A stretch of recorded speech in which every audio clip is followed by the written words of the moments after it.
especially when you get into the finer etches. This is a yellow. This is kind of in the middle of a medium exposure. You're going to see some rock, a lot of bigger rock. So this is going to come off usually a lot easier.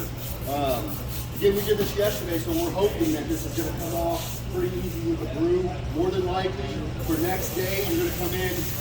He's actually doing really good with the broom over here. Yeah. He's going to have some scrubbing to do, but we need that stiffer brush for this.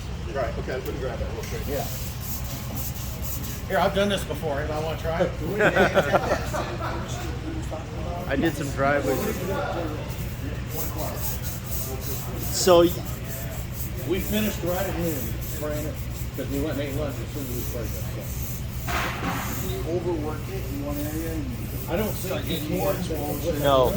Yeah. You could with a pressure washer. All right. Yeah, me. Even that. See, right now, I know this is getting a little bit harder to take off with this. I know I'm going to grab the swing buckler and use that over here so I can get a good exposure. But the thing is, you can see how it's coming off a little bit deeper. There's a lot that takes place here. You got to know what aggregate you're using. Finishing techniques, especially when you get into the finer etches. And we'll show you some of those as we place the stencil and do the finishing over here. Again, the most important thing, if you wait too long to put this product on, the concrete's already hydrated. So after your last pass, you're going to start spraying this on. And it's imperative that you do that. Bleed water gone though, correct? Well, that's after your last finish pass. Yeah, so if you're doing the finer etches, you're going to want to make sure that you do a good job finishing the concrete. Anytime you run an edger down there, you want to wipe it out. Because what you're doing with the edgers is you start to push some aggregate down to bring cream up. And if you don't wipe it back out, you'll see that with the fine etch. If you have chatter marks in the concrete, if you're doing a sand finish, you don't get those out, you're going to see those chatter marks. So it might be a good idea to just, if you're just getting into this right now, start with some of the heavier etches before you start working. If you're not a great finisher, you don't want to get all those chatter marks out. Start with like the yellow or blue. Blue's going to give you a nice finish over here. It just takes a lot of chatter marks out.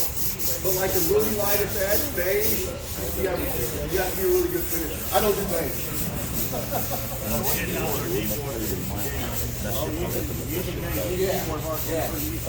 If you got a guy running the bull flow and he's paused right there, that bull flow is pushing aggregate up, bringing a little bit of cream and moisture up, you'll see that really light finish. So there's a lot of things you got to pay attention to when you're actually finishing the concrete. This is my best friend on the next day removal. A lot of guys will use a power washer, and I usually come back with a power washer to do a final rinse. If you don't know what you're doing with the power washer, you can butcher a job. You'll come in there, especially with these sand etches over here, you'll have a north and south finish or whatever, and you won't get all the finish out. When you come back and put the cooler on there, it's going to stick out like a sore thumb. So, power washer is good, but you have to know how to use it. I prefer to use a swing buffer. It's nice to have that to get these little dots out of here. Right. I'll go ahead and get this up there, Steve. Does Is there- anybody want to run this? I'm going to pull this stencil out if everybody No, wants to to see throw it you come out. around. You look silly, but And that is reusable.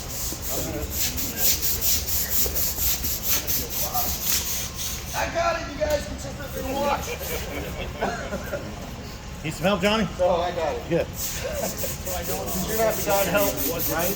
Really finished, Well, this is a little small for the machine, but we're going to make it work. We're starting off with a smaller, a fine grit, and you graduate to a heavy one if you need to. yeah. Because we're taking that cream off. It's going to be very forgiving. Need some help now, Johnny? I got it. One thing I think you should always do if you're pouring exposed and you're going to wash off. Here, pull this down, Steve.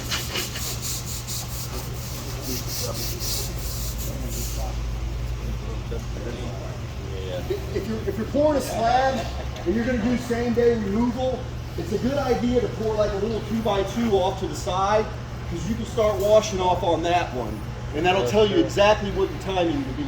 But usually, let's say it's 85, 90 degrees, you're going to allow the concrete to hydrate for about 4 to 5 hours before you get back on it and start removing the paint. Like this. Whoa. Yeah, you better hold on.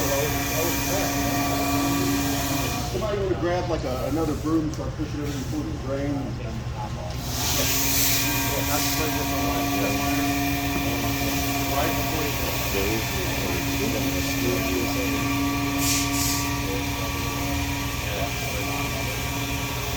going to work around the corner.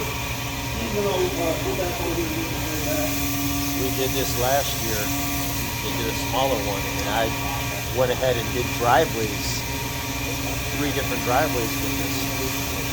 These exact same colors, and they turn out great. That's solid. That's solid bristle. That one's too hard, and that's where I found out it can be an issue.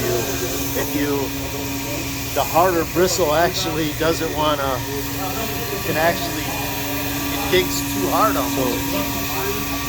So the white one, I think the white one's the softer. Some are softer, yeah. But obviously we've used it a couple times, so it's a little easier. And then always keeping it wet. Okay. Big deal. This is kind of a soft grit right here. If I was doing a heavier exposure, this yellow, I'd probably put a stiffer one on right now. But guys, I can't stress enough, pour first day and get it off this first day, because all you got to use is a broom and a hose and your vest. So much, it saves you so much time. I know you can't do that all the time. In here we put 2% NCA, so we lit this sucker up yesterday, and it's gotten pretty hard. Also, I have used this on my phone cases before. Straight right on the wood. I did it at my house where I strip things at my door. And be careful, because when you strip that, it's going to be a lot softer than you think. I just played too much.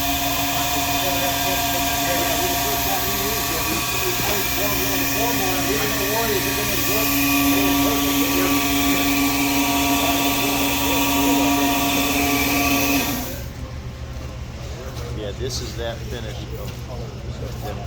I got one more set of screws. I'll start up here, Steve, start washing down.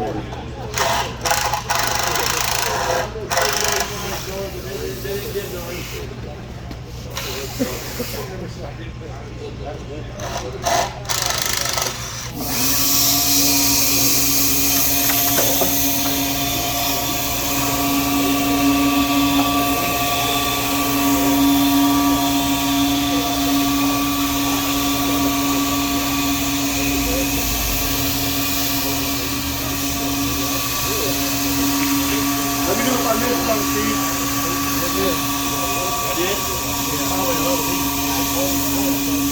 That's a good blue. You want lighter, you want to go. There's a difference between that and the border.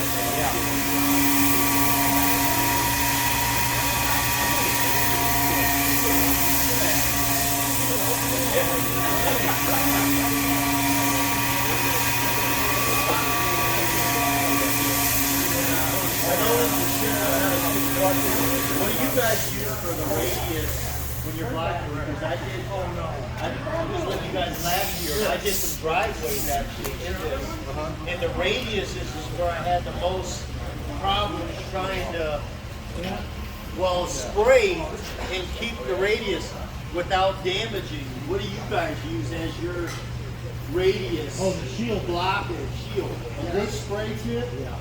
And then if you've got a good tooled-in joint like this, a spray shield. You got to use a good spray shield. I'm always Well, spraying. I thought the spray wasn't used for paint, but in these I tried so many different things. It's really, If you got some tighter radiuses, a piece of cardboard.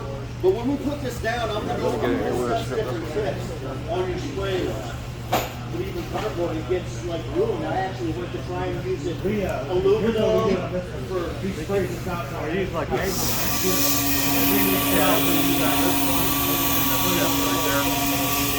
I'm using adjustable pencil tip, and that'll allow me to control the strength and the color shape of it. So if you have a good fit, you can slide it to a nice mill. A lot of times you can just come in and freehand it, not even mask it off. If it's windy, you better have some cardboard up.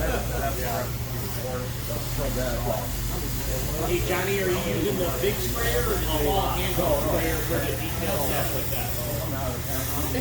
I'll use both. Yeah, but if it's a really small border, I'll probably just use the hand radius with the silver holder. Right. Trying to get in that radius, really difficult.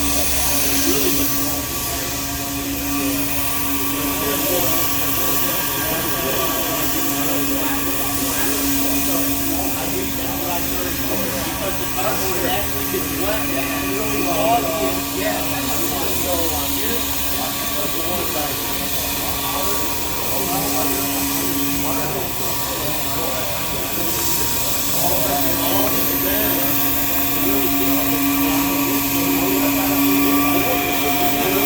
I took off on one. Sorry, Bring the loader in here,